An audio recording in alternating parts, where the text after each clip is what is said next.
Teman-teman wartawan, hari ini saya diminta Bapak Presiden untuk menyampaikan keputusan Bapak Presiden mengenai gaji ke-13 untuk tahun 2020. Seperti diketahui bahwa gaji ke-13 itu sudah dianggarkan di dalam APBN tahun anggaran 2020 dan itu ada di dalam Undang-Undang APBN. Namun pelaksanaan Undang-Undang APBN 2020 memang mengalami banyak sekali perubahan diakibatkan karena terjadinya COVID-19 yang mempengaruhi sangat besar terhadap keseluruhan postur APBN, terutama di bidang belanja negara, di mana banyak sekali tambahan-tambahan anggaran yang muncul untuk penanganan COVID dan untuk pemberian bantuan sosial serta untuk pemulihan ekonomi. Sehingga pemerintah akan terus melakukan pengelolaan di dalam APBN agar betul-betul memang fokus bisa menangani COVID dan dampak-dampaknya terhadap sosial maupun ekonomi. Nah, untuk gaji ke-13 kita mempertimbangkan bahwa pada kuartal ketiga ini, yaitu sesudah terjadinya COVID dan kemudian dideklarasikan sebagai pandemik dan kemudian langkah-langkah PSBB yang dilakukan di berbagai daerah membuat keseluruhan perekonomian kita dan kegiatan-kegiatan baik dari sisi permintaan, konsumsi masyarakat, konsumsi dari ekspansi investasi dari perusahaan semuanya mengalami tekanan yang sangat dalam.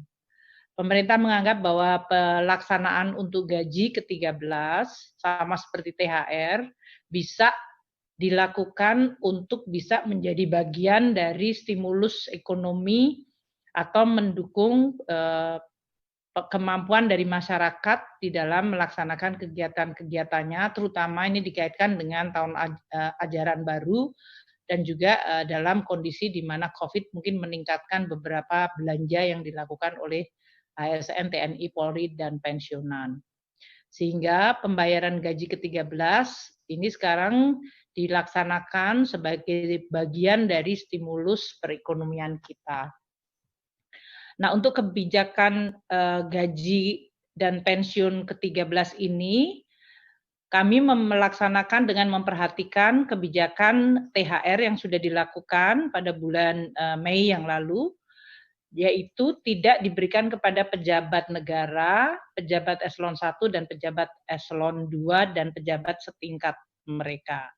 Namun gaji dan pensiun ke-13 diberikan kepada seluruh ASN, TNI, Polri yang berada di tidak masuk dalam kategori tadi pejabat negara eselon 1, eselon 2 dan pejabat setingkatnya. Anggaran yang disiapkan untuk pelaksanaan pembayaran gaji ke-13 ini adalah sebesar 28,5 triliun rupiah yang terdiri dari untuk APBN, ASN, untuk gaji dan tunjangan yang melekat pada gaji untuk ASN pusat adalah 6,73 triliun rupiah. Sedangkan untuk pensiun ke-13, anggarannya adalah sebesar 7,86 triliun rupiah. Untuk pembayaran ASN daerah melalui APBD adalah sebesar 13,89 triliun rupiah. Sehingga total untuk pembayaran gaji ke-13 ini adalah 28,5 triliun rupiah. Pembayaran gaji ke-13 akan direncanakan dilakukan pada bulan Agustus 2020 dan untuk pelaksanaan ini kita akan segera mengeluarkan revisi dari regulasi-regulasi yang ada. Pemberian gaji ke-13 adalah didasarkan pada peraturan pemerintah nomor 35 2019 tentang perubahan ketiga atas PP 19 tahun 2006 tentang pemberian gaji, pensiun dan tunjangan ke-13 untuk pegawai negeri sipil, prajurit, dan tunjangan prajurit TNI dan anggota Polri, serta pejabat negara dan penerima pensiun atau tunjangan. Dan PP nomor 38 2019 tentang perubahan atas PP 24 tahun 2017, yaitu tentang pemberian penghasilan ke-13 untuk pimpinan dan pegawai non-PNS pada lembaga non-struktural. Oleh karena itu, pelaksanaan kebijakan gaji ke-13 2020 akan dilakukan dengan melakukan pengubahan pada kedua PP tersebut, diakibatkan karena tadi yang menerima untuk tunjangan gaji ke-13 adalah mereka yang di bawah level pejabat negara eselon 1, eselon 2, dan pejabat yang setingkatnya.